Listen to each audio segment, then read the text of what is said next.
4 formas de melhorar o contorno facial sem o uso de injetáveis. É sobre isso que nós vamos conversar hoje aqui na nossa aula. Se você que está assistindo gravado pelo YouTube, já se inscreva no canal, tá? Não se esqueça.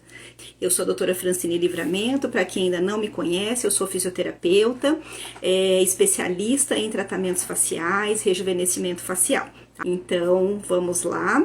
Eu vou falar um pouquinho antes sobre o envelhecimento, tá? Como que ele ocorre, por que ocorre essa perda de contorno na face, tá? Então, nós temos, assim, vários sinais que vão se manifestando com o passar do tempo, né? Com a idade, são sinais de envelhecimento. Nós temos o envelhecimento que é mais fisiológico, intrínseco, aquele envelhecimento que está realmente relacionado à idade, e o envelhecimento que nós chamamos de extrínseco, tá? Também chamado de fotoenvelhecimento, ou envelhecimento precoce, que na verdade ele acaba que é uma forma de envelhecimento causada, na verdade, muito acelerada, né? Por agentes externos, principalmente a exposição à radiação ultravioleta, a exposição solar, tá?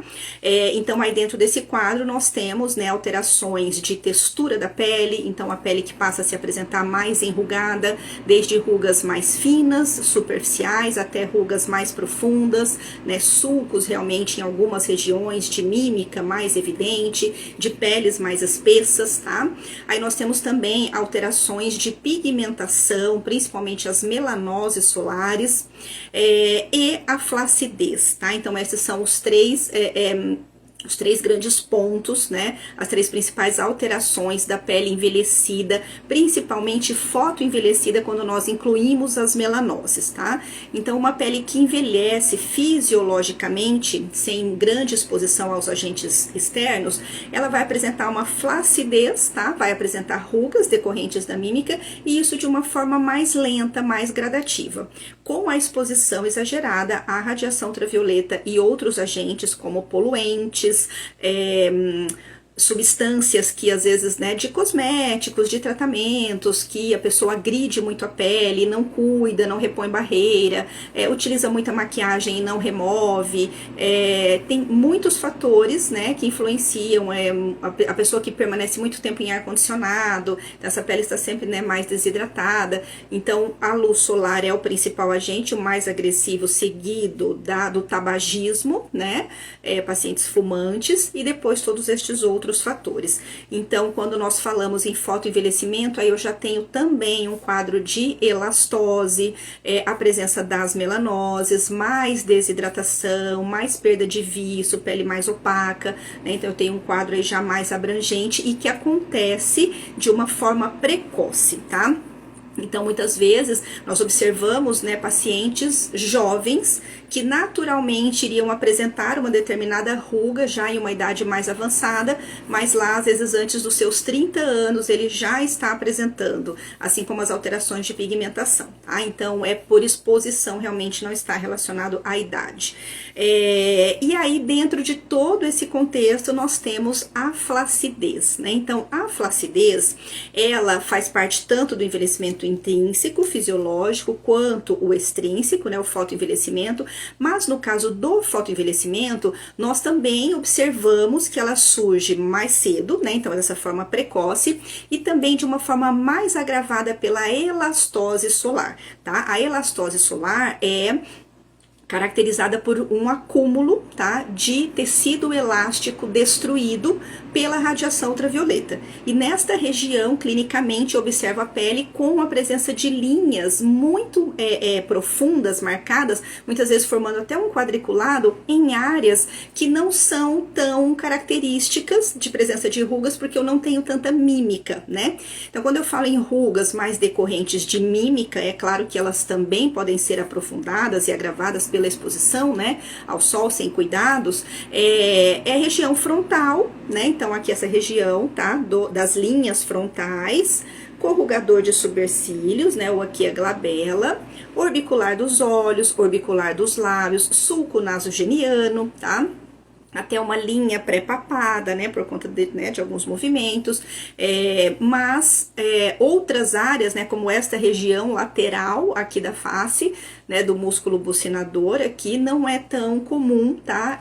Quando eu tenho um envelhecimento intrínseco, é mais difícil de aparecer. Então, é mais no envelhecimento extrínseco decorrente da elastose. Então, a flacidez, ela ocorre principalmente por uma perda de colágeno, que nós começamos a observar uma redução na síntese por volta dos 30 anos de idade, tá? Então, os fibroblastos, eles vão passando a produzir menos colágeno, e a partir dos 50 anos, ocorre também um processo de intensificação da degradação de colágeno velho. Então, nós já estávamos produzindo menos, e aí, a partir dos 50 anos, eu começo, né, a degradar mais. Então, a tendência é que eu perca sustentação. E aí, então, essa perda de sustentação, ela vai sendo, né, evidenciada, nós vamos observando clinicamente como uma flacidez, uma queda da pele, tá? Então, nós observamos aqui queda de supercílio, queda, né, optose, que nós chamamos das pálpebras, queda aqui nessa lateral, aqui no cantinho dos olhos, das bochechas, né, intensificando aqui o sulco nasogeniano, e toda essa perda de contorno aqui do ramo da mandíbula, de região de submento, tá? Quando o paciente está deitado, né, então em decúbito dorsal, né, deitado de costas, nós observamos também uma sobra, né, uma redundância, um acúmulo de pele nessa região pré-auricular, tá? Isso também ocorre devido a essa flacidez, tá? E aí nós temos recursos para tratar essa flacidez, tá? Temos recursos que nós já utilizamos há muito tempo, né, na estética, na fisioterapia, que são comprovados, né, com resultados clínicos e comprovação científica também, e temos hoje a aplicação dos injetáveis, né, na verdade já se utilizam há muito tempo, mas nós observamos, né, a partir de um certo momento, agora uma abrangência muito maior dentro das várias áreas, né, de profissionais que atuam na estética. Então, antes nós tínhamos isso bem limitado, né, ao médico. Hoje nós temos vários profissionais que fazem e estão realmente autorizados, né, por seus conselhos e que devem, né, estar habilitados por uma formação, né, e cursos, tudo mais. Mas o que eu quero trazer para vocês é justamente essa possibilidade de trabalhar com recursos, e que nós temos várias opções para melhorar esse contorno da face sem o uso de injetáveis, porque atualmente o que mais se fala é com o uso de injetáveis, né? Então, o que eu quero trazer para vocês, lembrar que nós temos esses recursos, tá? Por quê?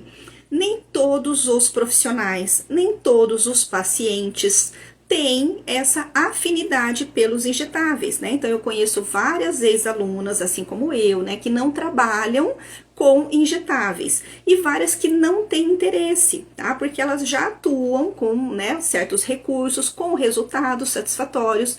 Outras que ainda não estão atuando, né, especificamente com rejuvenescimento, mas já trabalham com facial. Muitas vezes trabalham facial e corporal, mas tem uma afinidade pelo facial, quer desenvolver um pouco mais, oferecer mais, né, opções de recursos e resultados para suas pacientes, mas não quer trabalhar com injetáveis, né? Assim como tem o próprio paciente, né? O próprio paciente que, da mesma forma, muitas vezes ele não deseja realizar uma cirurgia plástica, ele também não deseja utilizar um recurso injetável, tá? Tanto pela questão da agulha, quanto pela questão realmente de estar introduzindo certas substâncias, né, ali na pele, no organismo. Então, nós temos, né, esse público, tá, que não tem tanto interesse assim, então, nos injetáveis, né, então isso eu quero trazer para vocês.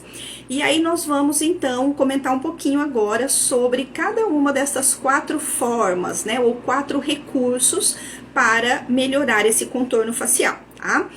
Então, primeiro que eu quero falar para vocês, que é assim o recurso que é utilizado há muito tempo, com muito resultado, que é a radiofrequência, tá? E aí nós temos também, além da radiofrequência, já um recurso um pouco mais recente, né, que já é uma atualização, né, uma modernização da radiofrequência, que é a radiofrequência fracionada, tá?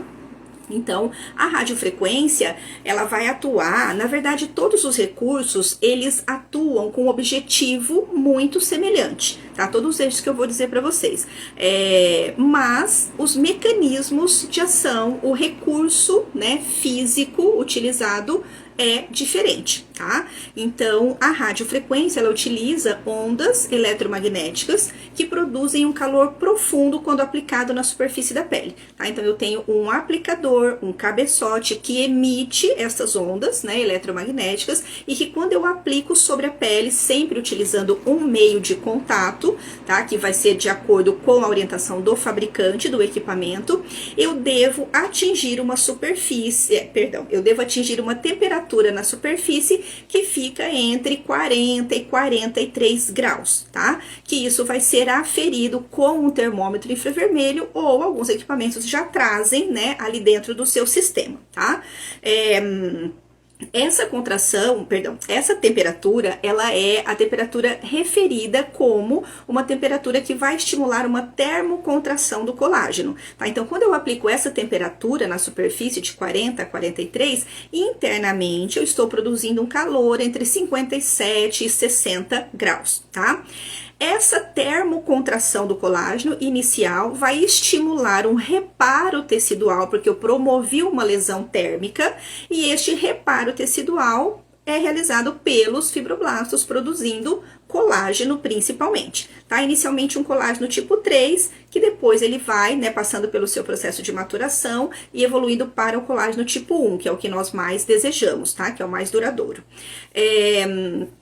Então, esse estímulo térmico que lesiona a pele estimula o reparo tecidual. Além de colágeno, os fibroblastos também vão sintetizar mais elastina, tá? Que conferem uma elasticidade melhor para a pele, e ácido hialurônico, que vai melhorar o teor de hidratação e também promover um efeito preenchedor, tá? Ali na matriz extracelular.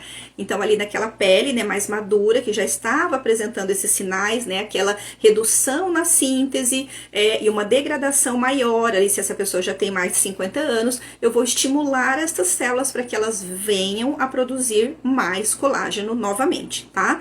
E isso vai ocorrer, isso é comprovado, nós observamos um resultado em poucas sessões, tá? E quando nós falamos em melhora de contorno facial, né, então nós falamos principalmente, né, desde essa região pré-auricular até aqui a região submandibular e submentoniana, e já podemos envolver, né, também aqui cervical, tá?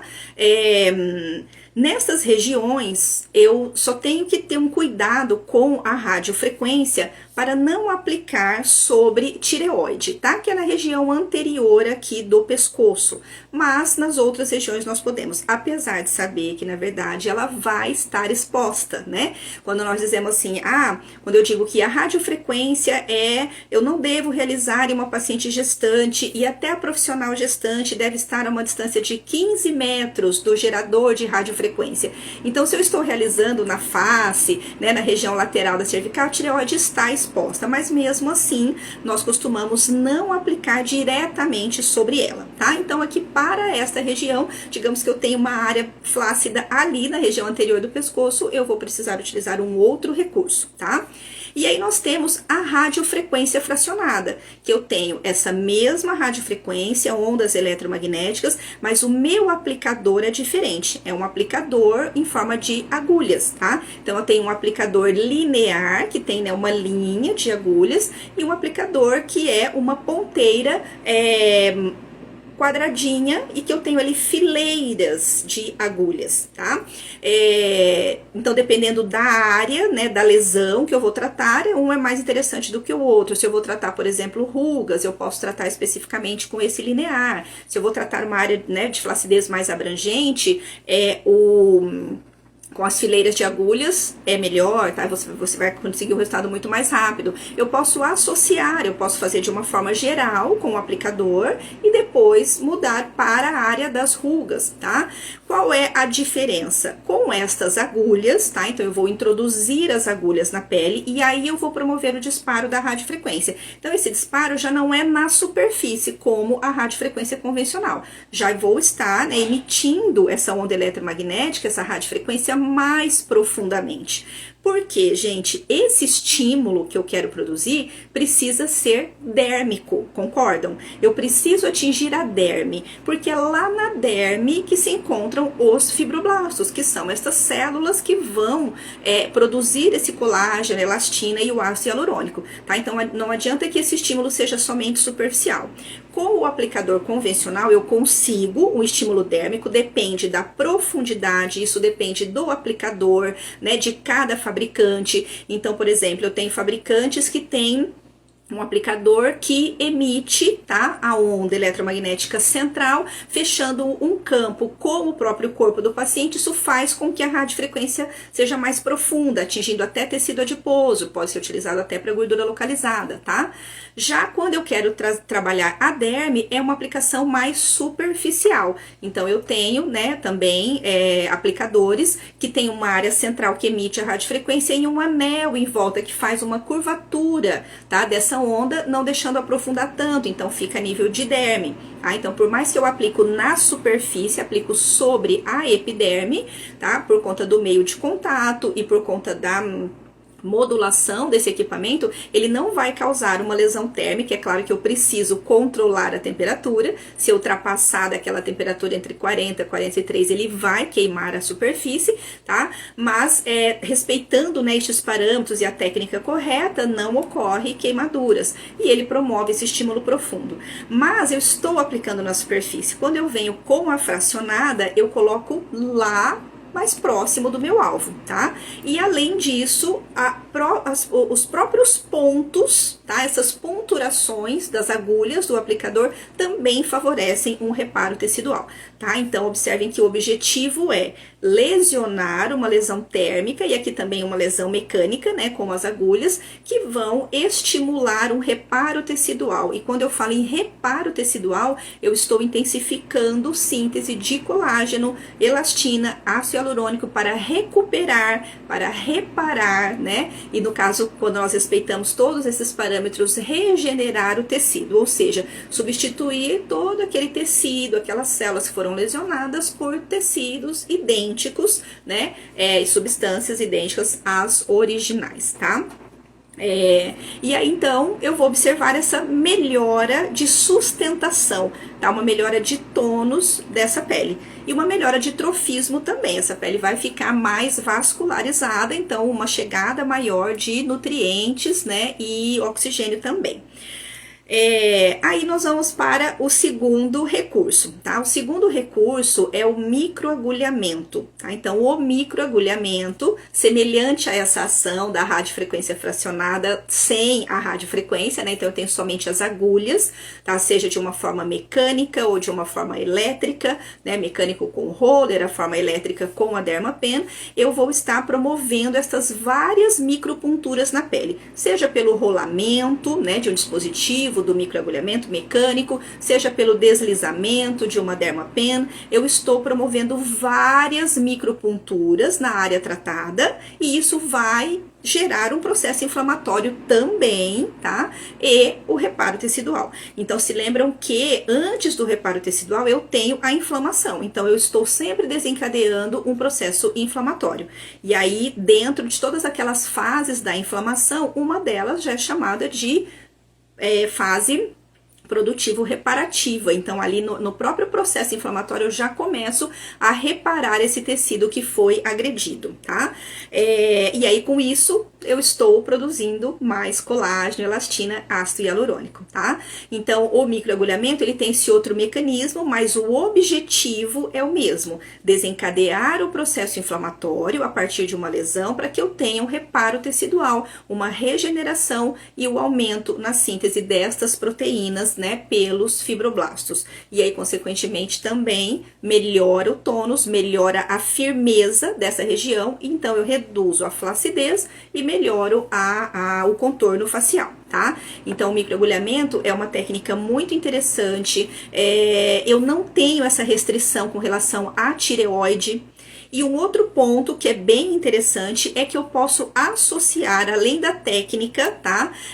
Para estímulo de colágeno, né? Que é chamada de indução percutânea de colágeno, também associar o drug delivery. Então, o drug delivery é uma forma de entregar princípios ativos, tá? Em uma camada mais profunda da pele, através destes vários micro orifícios que foram abertos. Então, são canais realmente que, quando eu aplico o cosmético específico, com características específicas na superfície da pele, ele tende a penetrar com mais facilidade, tá? Então, após uma radiofrequência, eu posso aplicar um cosmético? Sim, tem cosméticos que podem ser aplicados, mas não é a mesma coisa de aplicar após o microagulhamento, porque eu tenho inúmeros microcanais ali que estão, né, deixando essa pele muito mais receptiva aos princípios ativos. Não é qualquer princípio ativo que eu posso utilizar, ok? Terceiro recurso, jato de plasma. O jato de plasma, pessoal, que não é a mesma coisa do eletrocautério, tá? Ele também é um recurso muito interessante para tratar a flacidez de pequenas áreas, tá? Então, nós utilizamos uma técnica que é chamada de fulguração, tá? Então, aqui eu tenho também uma energia que vai promover como essa fulguração é semelhante a uma queimadura, tá? Mas nós temos níveis, né, de lesão, podemos chegar até, né, dependendo da lesão, a carbonização, que é realmente uma queimadura, tá? Mas nós chamamos nessa técnica de fulguração pontual, tá? De preferência, quando eu vou realizar, então, vários pontinhos naquela área que foi pré-determinada, tá? Que foi delimitada para a aplicação. Então, ele é um recurso que eu posso utilizar nessa questão da flacidez da face, da melhora de contorno para a região pré-auricular, tá? Então, além de melhorar o tônus, a tração aqui nesse local, quando o paciente apresenta ruguinhas, tá? Nessa região também ele já trata. E a região submentoniana, é muito interessante a região de papada, tá? Lembrando que essa região, ela pode ser afetada também pela presença de gordura, tá? Mas em alguns pacientes não apresentam gordura localizada, é somente pela flacidez, pela perda de tônus realmente do tecido. Assim como o paciente que apresenta gordura, ele pode utilizar um outro recurso para tratar a redução dessa gordura, e é provável que aí a flacidez fique mais evidente ainda, porque eu tinha um preenchimento, né? Então essa pele, a tendência aqui, ela sofreu uma queda maior, essa flacidez fique mais evidente, e aí eu venho com o jato de plasma para a pequena área, tá? Qual o mecanismo do jato de plasma? Primeiro, estimular processo inflamatório, então eu lesiono, tá? Desencadeia o processo inflamatório, consequentemente o reparo tecidual. Mas existe também um outro mecanismo que é de promover uma retração quase que imediata em torno de cada ponto, tá? Por que que eu disse para vocês, quando eu comecei a falar do jato de plasma, que não é a mesma coisa que eletrocautério, tá?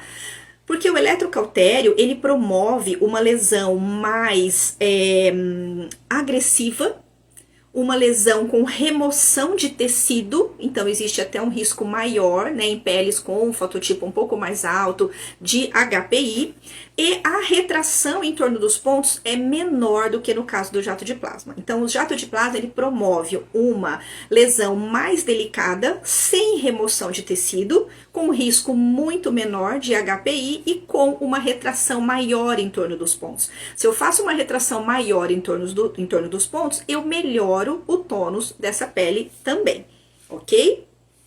E por último, tá, o nosso quarto recurso, a nossa quarta opção de recurso não injetável para melhorar o contorno da face, né, reduzir a flacidez, é o ultrassom microfocado, tá? Então, o ultrassom microfocado também é um recurso, né, que já é utilizado há um certo tempo, só que nós observamos que nos últimos anos, né, até por conta de a chegada no mercado de outros equipamentos, de outros fabricantes, né, porque no início é sempre um equipamento, dois no máximo, né, e depois nós vamos aí recebendo, né, os fabricantes vão, né, elaborando e desenvolvendo aí os seus recursos também, os seus equipamentos. Então, o ultrassom microfocado, ele tem um mecanismo de ação diferente, mas também objetivo semelhante, com algumas particularidades, igual todos, né, que nós comentamos até agora. Então, o ultrassom microfocado, eu só deixei para falar aqui por último para vocês, tá? Não é que vocês precisam ter todos estes recursos, né? Então, dizer assim, eu não vou trabalhar com injetável para melhorar o contorno, eu preciso de todos esses recursos, eu preciso fazer tudo isso no meu paciente. Primeiro, você precisa avaliar qual é o grau dessa flacidez, tá? Mas inicialmente, não, tá? Até na verdade, eu nem diria inicialmente, eu não faria, tá? Todos os recursos em nenhum paciente. Teria um grau muito avançado, que muitas vezes até seria indicativo de cirurgia, tá? Nós temos que observar isso também. Às vezes, né, a flacidez é tão grande que a indicação é realmente para cirurgia, tá? Mas isso costuma acontecer principalmente para corporal, né? Pós-cirurgia bariátrica, na face costuma ser mais tranquilo, nós conseguimos resultados muito interessantes. E aí às vezes me perguntam, né, mas por que então tem o paciente que vai para a cirurgia? Tem paciente que é mais imediatista, né? Tem pacientes que eles querem já ver o resultado muito mais rápido, apesar de que eles também se enganam um pouco com isso, porque o resultado, né, do pós-cirúrgico não é assim imediato, logo que ele sai do hospital, existe riscos de intercorrências, então tem muitos pacientes que não tem, né, essa disposição para estar fazendo cirurgia, mas tem aqueles que preferem, não, porque a gente já faz, já resolve logo, não quero ficar fazendo sessões e tudo mais. Antigamente, quando eu comecei a trabalhar, né, muitos anos atrás, nós não tínhamos todos esses recursos, na verdade, olha só, de todos esses que eu falei para vocês, não tinha nenhum, tá? Então era muito difícil tratar essa flacidez. E um ou outro recurso que nós utilizávamos, como a microcorrente, eu precisava de muitas sessões, tá? Hoje não, com estes recursos, mesmo sem associar, eu vejo a diferença na pele com poucas sessões. Só para vocês terem uma ideia, o que era muitas sessões, de 15 a 20 sessões. E hoje, para começar a observar um resultado. E hoje eu observo uma diferença com uma sessão às vezes, ou com 2, 3 sessões, a pele já está diferente, tá? Mesmo utilizando recursos isolados. O que nós quase não fazemos. O mais interessante é associar recursos. Mas não preciso associar os 4, tá?